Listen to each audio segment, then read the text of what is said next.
Hello students. Today I am going to discuss one of the topic of your second unit, that is about the application of differentiation.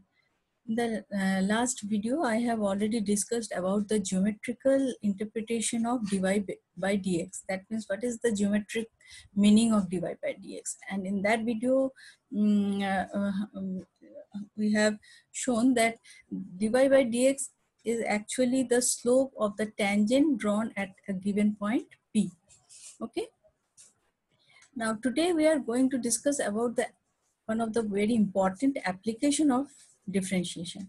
That is, by using this differentiation, we can find the equation of a tangent and equation of a normal. Okay. So I am going to share the screen.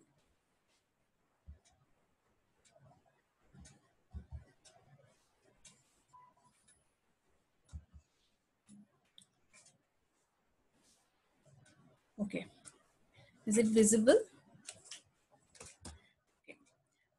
Now, application of differentiation, that if y equal to fx is any continuous function, then dy by dx at a point P of this curve represent the slope or the gradient of the tangent at that point. That means if the angle which this tangent makes with the x-axis in the positive direction is psi, then dy by dx will be tan of psi. Okay, and this tan psi is nothing but the slope of this tangent at a point P whose coordinate is x1 comma y1. Clear? Now what happened if this angle psi is equal to 0? If this angle psi equal to 0, that means the tangent is nothing but the parallel of x-axis. In that case only the psi will be 0. Okay, so if the tangent is parallel to x-axis, then its derivative with respect to x, that is dy by dx, will be always equal to 0, because the value of tan psi is equal to tan 0, and that is your 0. And the second deduction, we can say that if the tangent is perpendicular to x-axis, then what will be the angle? The angle psi will be 90 degree, and tan of psi is tan 90, and that is your infinity. That means in that case dy by dx, that is the slope of the tangent, will be infinity. Therefore we can say that dx by dy will be equal to 0. Okay, now using the result that dy by dx is the slope of the tangent, we can find out the equation of a tangent as well as the equation of normal. So what will be the formula of that equation of tangent? We all know that if the equation of any straight line having a known having the known slope, that means whose slope is known and which passes through a point x1 comma y1, what is the equation of that straight line? We all know, we have studied in the first year coordinate geometry, that y minus y1 is equal to m into x minus x1. Okay, ये हमने पहले straight line में ही हमने ये equation को first year में पढ़ चुके हैं कि कोई भी equation of a straight line जिसका आपके स्लोप नोन हो और जो x1 y1 से पास कर रहा हो, तो उसका इक्वेशन ये होता है. तो यहाँ पे भी सेम सिचुएशन है. Equation of tangent drawn at a given point, that means your x1 and y1 is the point at which we are drawing the tangent, and the slope dy by dx we can find out by the equation of the curve. जो अगर curve का equation दिया हुआ है, कोई भी equation हो, suppose y square equal to 3x plus 1, ठीक है. अब इस कर्व में आप 3x स्क्वायर प्लस 1 ले लीजिए, तो उस कर्व में dy by dx निकाल के हम उसका स्लोप निकाल सकते हैं. स्लोप निकालेंगे और x1 y1 नोन है कि जिस पॉइंट पे हम टेंजेंट ड्रॉ कर रहे हैं, तो हमारे पास इक्वेशन ऑफ टेंजेंट इजीली निकल आएगा। ठीक है। Similarly what will be the equation of normal? Equation of कोई भी एक स्ट्रेट लाइन और उसके perpendicular straight line, perpendicular line, आपस में उनके जो स्लोप है, उनके आपस का रिलेशन क्या है?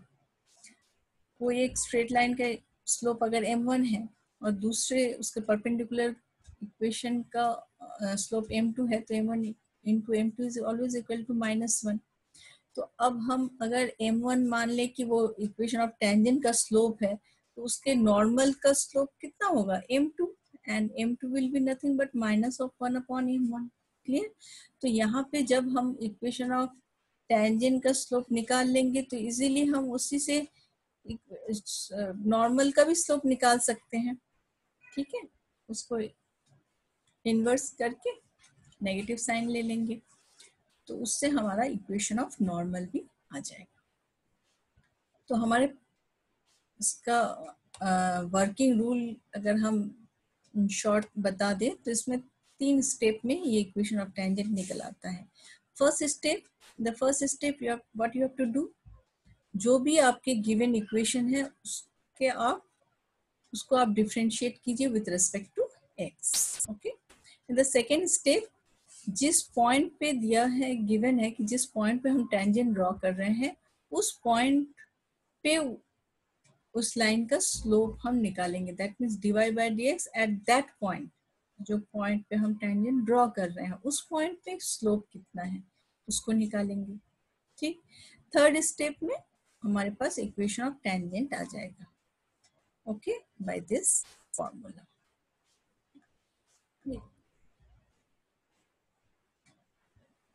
अब इस सारी चीजों को हम एक क्वेश्चंस के थ्रू आपको एक्सप्लेन करते हैं। ओके, एक्सरसाइज 2 आपके पेज नंबर 260 में है। तो मैं क्वेश्चन को रीड आउट करती हूँ, इसमें मैंने क्वेश्चन नहीं लिखा है। तो क्वेश्चन में क्या पूछा गया है, देखिए।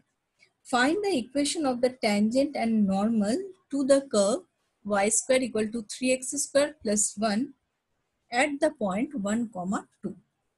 ठीक है, आपको इक्वेशन ऑफ टेंजेंट और नॉर्मल निकालना है किस पॉइंट पे? 1, 2 पे।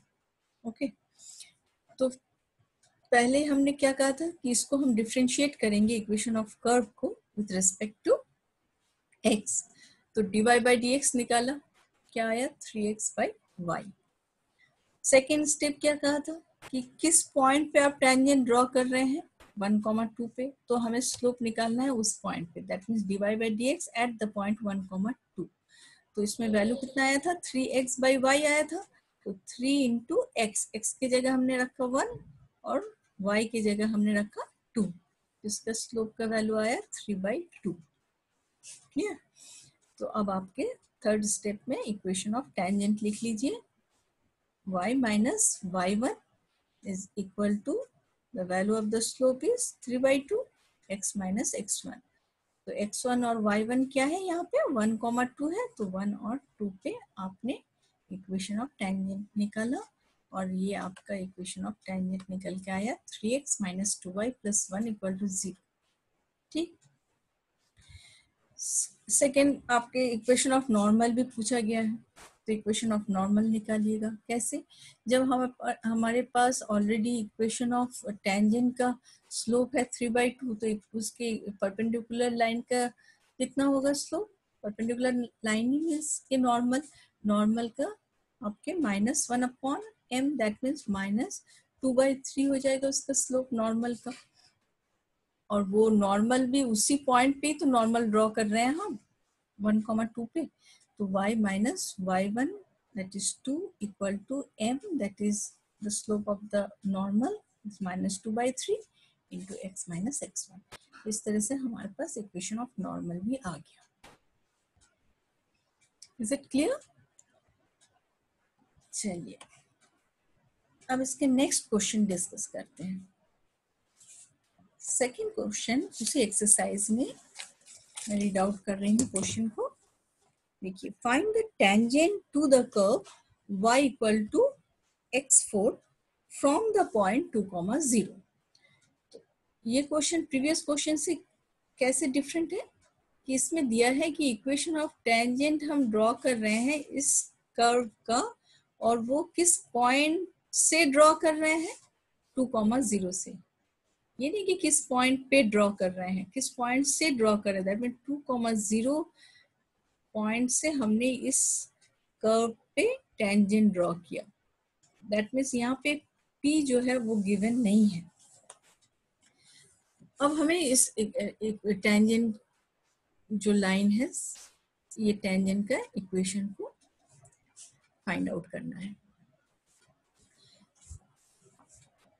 तो देखिए कैसे किया है हमने इक्वेशन ऑफ कर्व लिख लिया y equal to x⁴।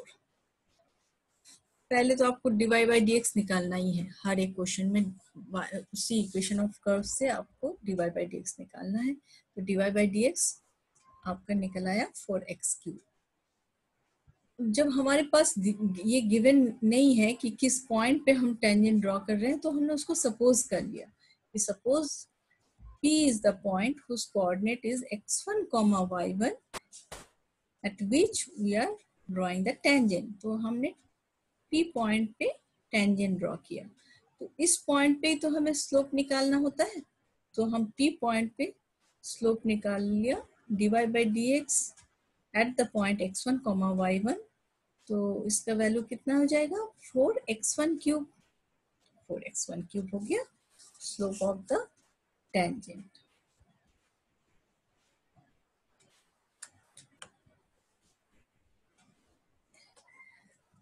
Second thing you have to do is, since the point P lies on the curve 1, that means y equal to x⁴ point पे हमारे पास उसी पॉइंट पे हमने टेंजेंट ड्रॉ किया। देखिए इस पॉइंट पे हमने टेंजेंट ड्रॉ किया x1, y1। तो ये पॉइंट तो इसी कर्व में लाई कर रहा है ना, तो ये equation of curve x1, y1 को सेटिस्फाई करेगा। तो हम इस पॉइंट को यहाँ पे सेटिस्फाई करा के एक इक्वेशन हमारे पास आ गया, that is your y1 equal to x1⁴। हमारा टारगेट क्या है, अब हमारे पास हमें बस ये पॉइंट फाइंड आउट करने से हमारा इक्वेशन ऑफ टेंजेंट इजीली निकल सकता है। तो ये पॉइंट हम कैसे फाइंड आउट करेंगे, तो उसके लिए हमने ये स्टेप किया कि x1, y1 इस कर्व का एक पॉइंट है, तो उसको उसी कर्व में लाई कर रहा है, तो उससे हमने सेटिस्फाई करा के एक इक्वेशन हमारे पास आया। नाउ ओके, अब इक्वेशन ऑफ टेंजेंट क्या हो जाएगा, y minus y1 equal to m into m की जगह हमने क्या लिखा, 4x1³ x minus x1। Now since the tangent is drawn from the point 2,0, so the equation of tangent, ये equation of tangent will also satisfy the point 2,0। देखिए आप figure से इसको बहुत इजीली समझ सकते हैं कि हम जब 2,0 से टेंजेंट ड्रॉ कर रहे हैं, तो यही हमने इक्वेशन ऑफ टेंजेंट निकाला, इक्वेशन ऑफ टेंजेंट निकाला। और ये 2,0 से ही तो टेंजेंट ड्रॉ कर रहे हैं, तो 2,0 भी इस टेंजेंट का ही एक पॉइंट होगा। इक्वेशन ऑफ टेंजेंट 2,0 को सेटिस्फाई करेगा। क्लियर? सो आपका नेक्स्ट स्टेप में हमने इक्वेशन ऑफ टेंजेंट में क्या रखा, 2,0 पॉइंट को सेटिस्फाई करवाया। तो यहाँ पे y के जगह 0 और x के जगह हमने 2 रखा। तो आपके पास ये एक और इक्वेशन आ गया, y1 equal to 4x1³ x1 minus 2। लेकिन y1 इज ऑलरेडी x1⁴, तो हमने y1 को x1 के टर्म्स में लिख लिया, क्योंकि हमें क्या करना है, फाइंड आउट करना है x1 और y1 का वैल्यू। तो उसके लिए हम ये सारे एक्सरसाइज कर रहे हैं कि हम वैल्यू रख दिए, y1 को हमने चेंज कर दिया x1 के टर्म्स में, तो हमारे पास एक सिंगल वेरिएबल आ गया अननोन। तो इससे हमारे पास वैल्यू आ गया x1 का, क्या आया, 8/3। जब x1 8/3 आ गया, अब आपके पास y1 का वैल्यू भी आ जाएगा, क्योंकि हमारे पास ये इक्वेशन है कि y1 इक्वल टू x1 का पावर 4, x1 का वैल्यू 8/3 है, उसका पावर 4, दैट मीन्स ये आपके y1 का वैल्यू है।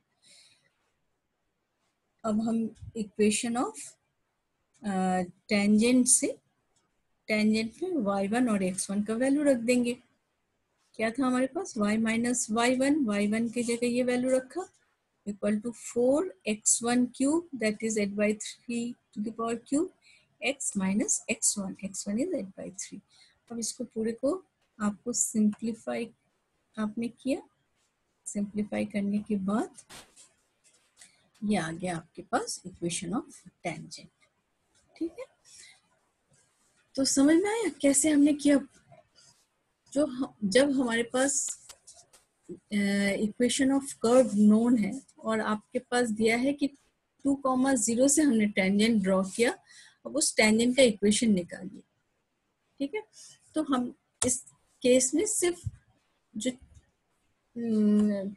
पॉइंट P है उसको हमने एज्यूम कर लिया कि वो x1, y1 है, और हमारा एम है इसी पॉइंट को फाइंड आउट करना through this given condition that 2,0 से हम टेंजेंट ड्रॉ कर रहे हैं। तो एक इक्वेशन तो आपका ये बन गया कि आपने x1 और y1 को इस इक्वेशन ऑफ कर्व में लाई करवाया, क्योंकि ये लाई करता है एक्चुअली x1, y1 इस इक्वेशन में, तो इसको सेटिस्फाई करवाया तो एक इक्वेशन आया। और दूसरे केस में इक्वेशन ऑफ जो टेंजेंट हमने ड्रॉ किया, इक्वेशन ऑफ टेंजेंट जो आपने लिखा, वो 2,0 से सेटिस्फाई करवाया। फिर आपके पास x1 का वैल्यू आ गया।